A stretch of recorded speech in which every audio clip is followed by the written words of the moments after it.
반갑습니다. 구독자 여러분, 노후준비 전문가 강시인 교수입니다. 오늘 여러분들에게 소개해드릴 책자는 연금부자습관, KBS 강성윤 PD가 지은 2022년에 출간된 책을 소개하고자 합니다. 이 책에서 저자는 대중 100세 시대, 100세까지 부자로 은퇴 중산층이 되는 법이라는 20가지 우리가 꼭 지켜야 될 습관에 대해서 재무적 습관, 비재무적 습관으로 쉽고 우리가 실천할 수 있는 기법을 통해서 본인의 사례를 통해서 우리에게 연금 부자 되는 습관을 안내하고 있습니다. 자, 그러면 책 속으로 들어가 보도록 하겠습니다. 먼저 이 책은 크게 20개 챕터로 구성되어 있고 1부 재무적 연금 습관, 2부 비재무적 연금 습관으로 구성이 되어 있습니다. 저자가 이렇게 습관이라는 용어를 쓴 이유는 우리가 재무적 연금 습관인 5층 연금을 만드는 것이나 비재무적 연금 습관인 근육연금, 정서연금 이런 것들을 만드는 것이 일순간에 쉽게 이루어지는 것이 아니라 오랜 기간 시간을 두고 습관화해야 한다는 공통점을 가지고 있기 때문이다. 자, 책 속의 목차를 보면은 일부 재무적 연금 습관에서는 1. 연금을 주기적으로 점검하는 습관, 2. 적립식 투자로 연금을 키우는 습관, 3. 보험계약 내용을 확인하는 습관, 4. 우아하게 가난해지는 습관, 5. 제2의 직업을 준비하는 습관, 6. 새로운 소득원을 개발하는 습관, 7. 세금에 대해 공부하는 습관, 8. 상속 디자인을 하는 습관, 9. 복지제도를 알아보는 습관, 10. 주거에 대해 생각해보는 습관이 되겠습니다. 2부 비재무적 연금 습관에서는 11. 건강하게 아침을 맞는 습관, 12. 소식을 잘하는 습관, 13. 내 몸을 아끼는 습관, 14. 주기적으로 치아 검진을 받는 습관, 15. 취미를 만드는 습관, 16. 정서연금을 쌓는 습관, 17. 쓰지 않는 물건을 잘 버리는 습관, 18. 뇌를 쓰고 독학하는 습관, 19. 삶에서 의미를 찾는 습관, 20. 죽음에 대해 생각해보는 습관, 총 20가지로 구성되어 있습니다. 오늘 동영상에서는 재무적 습관에서 3가지 1번, 6번, 9번 비재무적 연금 습관에서 11, 16, 20에 대해서 여러분들에게 요약해 드리도록 하겠습니다. 자, 먼저 저자를 간단히 소개하면 저자는 KBS PD로 1994년 클래식 음악 PD로 입사했습니다. 20대부터 시작한 재테크 경험으로 경제에 일찍 눈뜨며 30대 중반부터 클래식과 함께 경제 시사 프로그램도 담당했습니다. 그래서 현재는 KBS 라디오 PD 겸 공인회계사를 가지고 있습니다. 또한 94년 클래식 음악 PD로 KBS 입사한 후에 2019년 강 PD의 똘똘한 은퇴 설계라는 것을 기획 및 진행하면서 약 200여 편 이상의 팟캐스트를 하면서 은퇴 설계에 대한 전문가들의 고견을 본인이 취합하고 다룬 것을 이번에 책자로 냈다고 합니다. 또한 한국 PD 대상을 수상했고 저서로는 2022년 연금부자 습관을 기획, 기술화했습니다.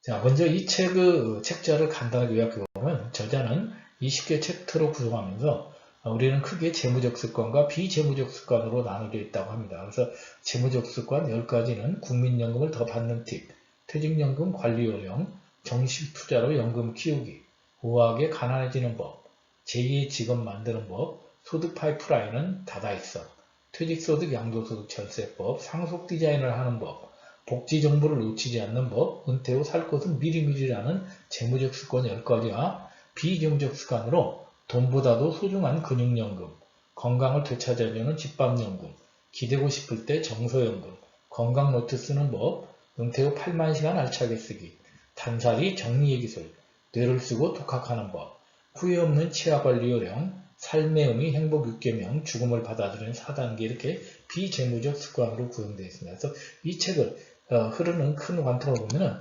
저자는 그동안에 많은 사람들이 재무적 연금만 강조하던 것을 비재무적 연금과서 2가지를 강조하면서 재무적 연금으로는 5층 연금, 비재무적 연금으로는 근육연금과 정서연금을 강조하면서 우리에게 재무적, 비재무적 균형을 이룰 것을 강조하고 있습니다. 자, 먼저 저자는 이 책에서 저자가 추구하는 것은 100세 시대에 우리가 은퇴 중산층으로서 행복한 노후를 지속적으로 맞이하는 것입니다. 저자가 말하는 은퇴 중산층이라는 것은 과거 우리가 약 10여 년 전에 우리나라에서 중산층 하면은 부채가 없고 30평대 아파트에 거주하면서 월 소득이 500만 원 이상이고 또한 통장 잔고가 1억 이상 있으며 자가용 2000cc 이상을 가지고 있는 사람을 중산층이라고 했다면 저자는 거기에서 한 발 더 나아가서 은퇴중산층이라는 용어를 만들었습니다. 은퇴중산층이란 주거의 안정성과 함께 남의 도움 없이 은퇴 생활이 커버되는 자산을 보유하고 은퇴 이후 삶을 즐길 수 있는 스포츠, 악기 등의 취미 하나 정도는 갖고 있는 층을 우리가 은퇴중산층이라고 정의를 하였고, 이런 은퇴중산층은 결국은 100세까지 은퇴중산층으로 사는 것이 진짜 부자의 삶이며, 그러기 위해서는 재무적 연금과 비재무적 연금을 균형을 이루어서 발전시키는 것이 중요하다고 저자는 강조를 하고 있습니다. 자, 먼저 저자는 가장 먼저 재무적 습관에서 재무적 연금 습관에서 연금을 주기적으로 점검하는 습관에 대해서 제일 먼저 책 첫머리에 얘기하고 있습니다. 저자가 이것을 가장 첫머리에 둔 이유는 대부분의 사람들이 연금을 가입을 했는데 자기가 얼마를 가입했는지 아니면 연금이 얼마가 나오는지 어떤 연금이 가입된지를 모르기 때문에 내가 지피지기면 백전백승이라는 말처럼 내가 어떤 연금을 가입했는지 꾸준히 점검할 필요가 있다. 그러기 위해서 저자는 금융감독원의 통합연금 포털 사이트를 소개합니다. 이 사이트에 들어가 보시면 내 연금조회라는 사이트에 들어가 보시면 여러분들이 공인인증서 또는 금융인증서를 통해서 내 연금이 얼마이고 얼마가 내가 탈 예정이고 또 각각의 금융기관별로 어떤 연금이 가입되는지 한눈에 다 알아볼 수 있는데 이것을 대부분의 사람들이 관리를 하지 못하고 있다는 것을 이야기합니다. 자, 이것이 얼마나 연금이 중요한가를 저자가 자기 아버지의 사례를 통해서 이야기합니다. 자, 첫 번째 우리가 퇴직자 예를 보면은 A라는 지금 그 나이 드신 분은 퇴직자인데 70대인데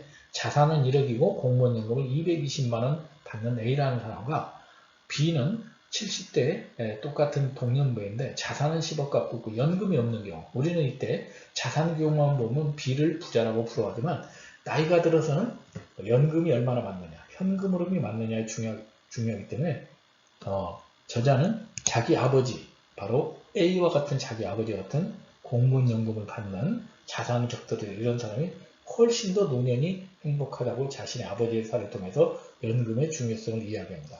자, 그러면 제가 강조하는 것이 바로 평생 월급 포트폴리오를 만들기 위해서는 우리가 5층 연금, 저자가 말하는 것은 1층 국민연금, 2층 퇴직연금, 3층 개인연금, 4층 주택이나 농지연금, 5층 일시납연금인데 저는 여기에 0층 기초노령연금까지 포함해서 총 6층 연금으로 설명을 드리도록 하겠습니다. 자, 그래서 이를 통해서 내가 필요하면 3층 아니면 4층, 5층 이렇게 필요한 연금을 통해서 나의 평생 월급을 만드는 것이 필요하다. 그러기 위해서는 본인이 은퇴 후에 적정 생활비가 얼마가 들어갈 것인지를 먼저 예측해보고 내가 각각의 기초국민연금으로 몇 프로가 달성될 수 있는지, 퇴직연금이나 개인연금으로 몇 프로 받을 수 있는지, 부족한 것은 주택이나 일시납연금으로 처리하는 포트폴리오를 미리미리 관리하는 것이 굉장히 중요하다고 강조하는데, 이는 또 제가 많은 금융 강의를 가서 노후준비 강의를 가서 강조하는 내용과 일맥상통한다고 말씀을 드릴 수가 있습니다.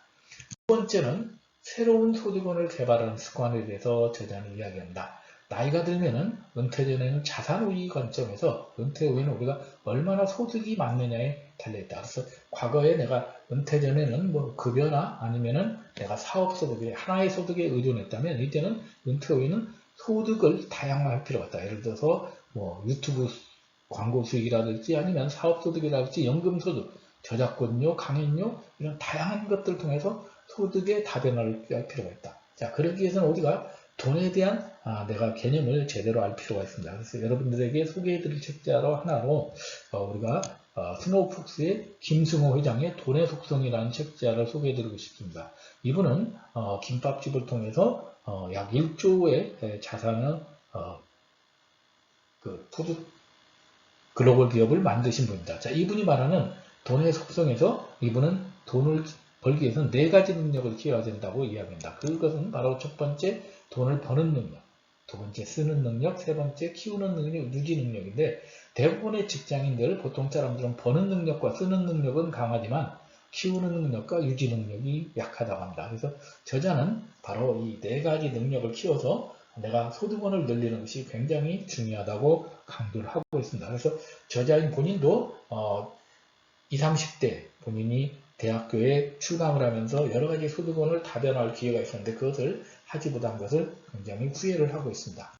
자, 그래서 새로운 소득원을 개발한 습관으로는 내가 만약에 300만 원이 필요하다면 요즘은 플랫폼, 긱스 이코노미 이런 것들이 굉장히 발달됐기 때문에 실질적으로 이제는 프리랜서 비즈니스 사업을 통해서 300만 원을 한 곳에서 벌기보다는 10가지 일을 찾아서 내가 30만 원씩 이렇게 비즈니스 마인드를 가지고 플랫폼을 가지고 자신의 역량을 키우는 것이 중요하다고 말씀을 드릴 수가 있습니다.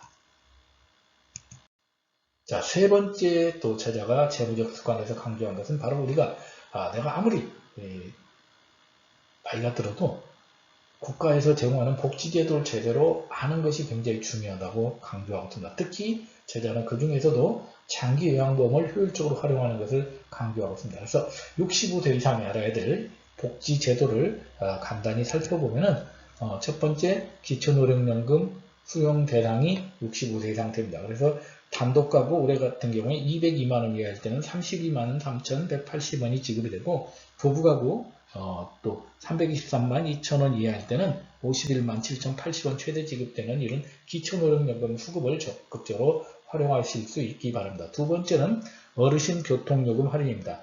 지하철 65세 이상 무료로 승차할 수 있고 KTX나 기차는 30%가 할인이 되고 선박 20%, 항공기는 10% 할인이 되며 이런 것들은 주민센터에서 어르신 전용 교통카드를 발급하면 가능합니다. 세 번째는 어르신 통신요금 할인이 있습니다. 나이가 들어도 우리가 이제 스마트폰을 사용하는 노인들이 많기 때문에 통신비도 무시를 못합니다. 그래서 통신요금 할인은 기초연금 대상자에 한해서 통신비 50% 할인이 되는데 월 최대 11,000원까지 한도로 할인되는데 114에 전화로 신청만 하시면 되겠습니다. 네 번째는 어르신 문화요금 할인 제도가 되겠습니다. 예를 들어서 국립공원이라든지 아니면 지방공원에 무료로 입장하는 거라든지 아니면 박물관, 미술관 등 50% 할인해서 문화생활을 즐길 수 있는 혜택이 되겠습니다. 다섯 번째는 노인 장기요양보험 지원 대상이 되겠습니다. 노인 장기요양보험은 65세 이상 노인 중 등급이 우리가 인지지원 등급 포함해서 1등급까지 등급을 받으면 지원을 받을 수 있는데 현재 2021년 기준으로 1등급은 최대 167만원까지 지원을 받을 수가 있습니다. 또한 나머지 5개 제도를 소개해드리면 틀니 임플란트 할인이 되겠습니다. 즉 65세 이상 되면 임플란트 했을 때 70% 할인되고 틀니 했을 때도 7년마다 한 번씩 70% 정도 할인되는 혜택을 통해서 잇몸건강, 이 건강을 관리할 수가 있습니다. 일곱 번째, 어르신 외래 정액제를 통해서 어르신이 부담하는 진료비 최대 10에서 30%까지만 부담하고 나머지를 국가가 지원해주는 제도가 되겠습니다. 여덟 번째는 65세 이상이 되면 1년에 한 번씩 독감 예방 접종 지원을 통해서 독감을 예방할 수 있도록 관리를 해드리고 아홉 번째, 노인돌봄 종합서비스 지원을 통해서 노인 생활지도사가 정기적으로 방문해서 건강상태라든지 삶을 지원하는 제도가 되겠습니다. 열 번째, 각종 세제 혜택 및 공제 지원을 통해서 생계형 저축 비과세 혜택을 관리한다든지 아니면 소득공제에서 경로우대 공제를 통해서 세금을 절세하는 이런 것들을 적극적으로 알아보고 활용할 필요가 있다고 저자는 강조를 하고 있습니다. 특히 저자가 강조하는 장기요양보험에 대해서 살펴보겠습니다. 장기요양보험은 등급을 우리가 1등급부터 인지지원 등급까지 총 6개 등급으로 등급을 받아서 등급이 우리가 1등급일수록 가장 우리가 케어를 많이 받을 수가 있습니다. 그래서 장기요양보험은 우리가 크게 세 가지 급여가 있습니다. 재가급여, 시설급여, 특별현금급여인데 재가급여는 모든 그 등급의 대상자들이 지원을 받을 수 있는 것으로서 집에서 방문요약, 방문목욕, 방문간호, 단기보, 주야간보, 기타 재가급여 등을 받을 수 있는 걸 말하고 시설급여는 1등급이나 2등급 또한 특별히 케어가 필요한 노인들에 대해서 노인요양시설이나 노인요양 공동생활과정에서 지원을 받는 것이 되겠습니다. 또한 특별현금급여는 도서나 산간벽지에 사시는 분들에게 15만원 정도의 생활비, 진료비 대신 지원하는 것이 되겠습니다. 그래서 이런 것들을 적극적으로 활용해서 노년기에 건강하고 또 의료비 부담에서 해결될 수 있도록 하기 위해서는 이런 복지제도를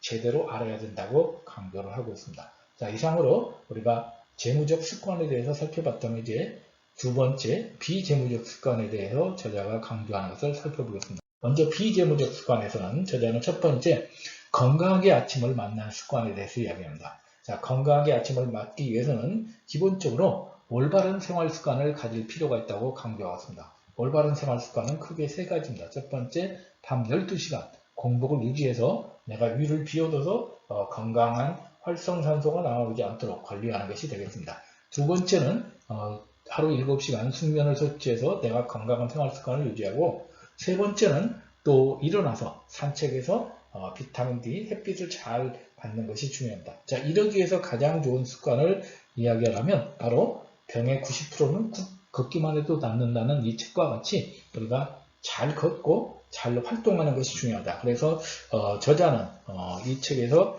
실생활 등 습관 개선을 통해서 계단으로 다니기, 대중교통 이용하기 이런 것들을 굉장히 강조하고 있습니다. 자, 그래서 우리가 특히 저자가 강조하는 것은 솔루션 두 번째로서 우리가 근력유지, 근육연금에 가입하라 이렇게 합니다. 여러분들이 보시는 바와 같이 우리가 인간의 약 30대 정도부터 근력이 감소하면서 80대가 정도 되면은 20, 30대의 근력의 약 40% 이상 감소해서 나이가 들면 골 감소증으로 인해서 예를 들어서 골다공증이라든지 아니면 굉장히 많은 부상등을 당하고 노인들이 이렇게 와병 상태에 빠지게 되는데, 저자는 그러기 위해서는 우리가 평상시부터 반인의 근육연금을 관리해야 된다고 합니다. 특히 저자가 이 책에서 소개한 우리나라 김영경 박사의 하루 10분의 근력 강화 운동으로 근육연금을 들어야 된다는 것을 강조하고 있습니다. 그래서 근육연금이라는 것은 이 책에서 김영경 박사가 근육이 연금보다 강하다는 책에서 강조하고 있는데, 근육연금이라는 것은 근육을 층층이 쌓아서 연금처럼 노후에 쓰자는 의미가 되겠습니다. 특히 노화를 연구하는 독일 학자 스벤 벨페르는 50 이후 더 재미있게 나이 드는 법이라는 책에서 우리가 생활 수준에서 우리가 제로 피트니스를 주장합니다. 제로 피트니스라는 것은 내가 시간이 없어서 능력이 없어서 피트니스 센터에 갈 시간이 없다 하더라도 온종일 운동을 하루 일과에 끼워 넣어서 예를 들어서 빨리 걷기라든지 계단 오르기 아니면 평상시 근력 운동을 하는 걸 통해서 근육연금을 키울 수 있다는 것을 강조하고 있고, 그것을 실천할 것을 우리에게 제안을 하고 있습니다. 자, 두 번째는 정서연금을 쌓는 습관이 되겠습니다. 정서연금이라는 것은 숭실사이버대 이호선 교수가 또 방송에서 이야기했던 내용이 되겠습니다. 그래서 정서연금이라는 것은 우리가 내 마음을 들어주고 내 마음을 알아줄 수 있는 누군가를 가지고 있는 것이 정서연금이 되겠습니다. 통상적으로 우리가 정서적으로 의지할 수 있는 사람과의 관계는 하루아침에 만들어지는 것이 아니고 조금씩 잘 정립해 놓아야만 연금처럼 두둑이 쌓일 수 있답니다. 자, 그러기 위해서는 내가 항상 사람들하고 할 때 내가 나의 감정의 잔고를 플러스 잔고를 늘리는 데 해야 됩니다. 플러스 잔고라는 것은 감사한다든지 사랑한다든지 행복한다든지 기쁨이라든지 따뜻함이라든지 친절함 이런 것들을 하면은 나의 정서연금이 주위 사람들하고 쌓일 것입니다. 반대로 내가 화를 낸다든지 짜증을 낸다든지 불안하다든지 두려움이라든지 질투를 하게 되면 나의 감정의 잔고가 줄어들기 때문에 항상 우리가 돈이 남으면 저축을 하듯이 나의 감정도 좋은 감정을 더해서 감정의 잔고를 늘릴 필요가 있다고 이야기를 합니다. 또한 그러기 위해서는 우리가 김상미 박사가 쓴 관계에도 연습이 필요하다는 것처럼 사람과의 관계에서도 내가 내 스스로의 감정을 조절하면서 사람과의 좋은 관계를 할 수 있도록 꾸준히 연습이 필요하다고 강조를 하고 있습니다. 정서를 찾는 두 번째 방법으로는 저자는 진정한 친구를 가지는 것이 중요하다고 이야기합니다. 자, 우리가 일상생활을 하다 보면 우리는 크게 네트워크가 여러 가지가 구성됩니다. 나를 통해서 나하고 가장 가까운 가족이나 친한 친구가 1차 네트워크, 동창이나 이웃지인이 2차 네트워크, 직장 동료 등 3차 워크가 되는데, 내가 어느 순간 퇴직을 하고 은퇴를 하게 되면 이 네트워크들이 점점점 사라지게 되면서 결국은 나 혼자 남거나 아니면 나하고 가장 가까운 네트워크가 남게 됩니다. 자, 그래서 저자는 정서적으로 내가 사람들하고 더욱 연금이 중요한 이유는 건강이 나빠지거나 만성질환이 생겨서 돌봄이 필요한 상태가 되면은 몸보다도 정신이 더 빨리 약해지기 때문에 누구보다도 이 정서연금을 쌓는 것이 필요하다고 합니다. 그래서 정서연금에 대해서 여러분들에게 하나 좀 뭉클한 사례를 사진을 통해서 소개해 드리겠습니다. 이 사진은 1995년도에 찍은 매사추세츠 쌍둥이의 사진입니다. 세상에서 가장 따뜻한 폼이란 주제로 지금도 유튜브나 인스타나 이런 곳에서 많이 소개되고 있는데, 여기에 소개된 이 쌍둥이 자매는 태어날 때 900g 정도로 태어나서 인큐베이터에 들어갔는데, 보다시피 동생이 굉장히 상태가 안 좋아서 거의 이제 사망할 지경이 있어서 의료진들이 어떠한 조치도 할 수 없어서 마지막으로 선택한 방법이 쌍둥이 언니 인큐베이터에 같이 나왔는데, 이 언니가 이렇게 팔을 두르고 이렇게 딱 하면서부터 이 동생이 심박수가 안정이 되고 호흡이 정상화되면서 결국은 지금도 행복하게 살고 있다고 합니다. 결국 여기서 중요한 것은 우리가 10,000명의 인맥보다 한 명의 진정한 친구를 갖는 것이 정서연금을 쌓는데, 우리가 정서연금이라면 많은 사람을 우리가 연금을 쌓는 것보다 나한테 진정한 친구 한두 사람, 가족이든지 친구든지 이런 것을 쌓는 것이 중요하다고 강조하고 있습니다.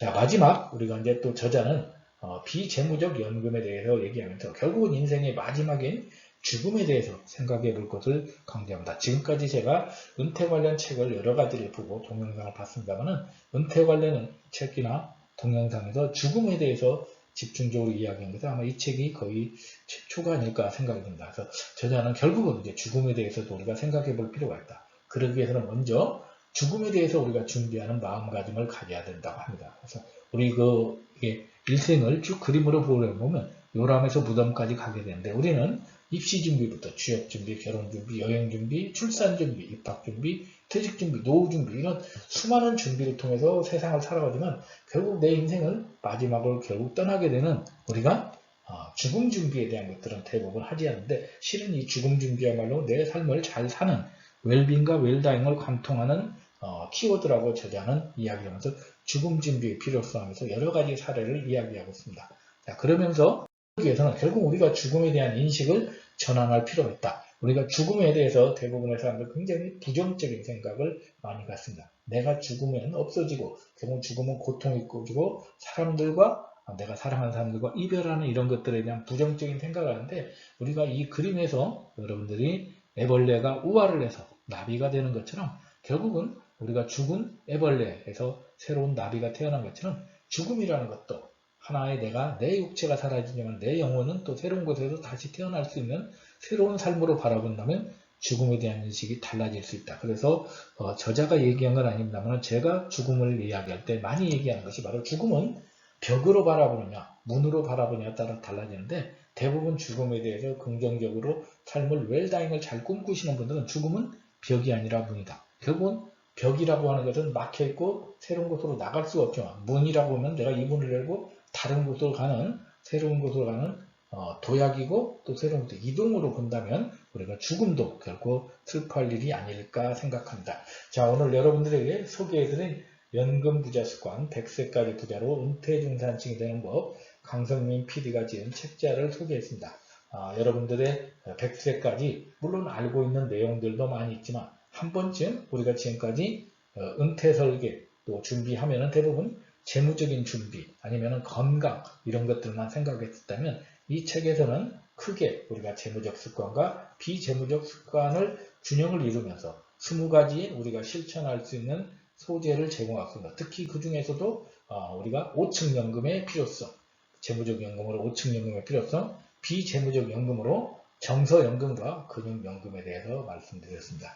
또 기회가 되시면 이 책을 통해서 저도 책을 구입해서 읽어봤습니다만 굉장히 다른 책에 비해서 글씨도 크고 또 양이 아주 적당하기 때문에 기회가 되시면 한번 여러분들이 도서관에서 대여를 해서 보시거나 직접 또 여러분들이 책을 구매해서 보실 것을 추천드리고, 여러분들의 멋진 또 인생 후반전이 되시는데 이 동영상이 조금이나마 기여가 되기를 바랍니다. 혹시 내용이 좋았다면 여러분들이 구독, 좋아요 눌러주시면 동영상 제작하는 데 큰 힘이 되겠습니다. 여러분들의 2023년 건강하시고 행복하시기 바랍니다.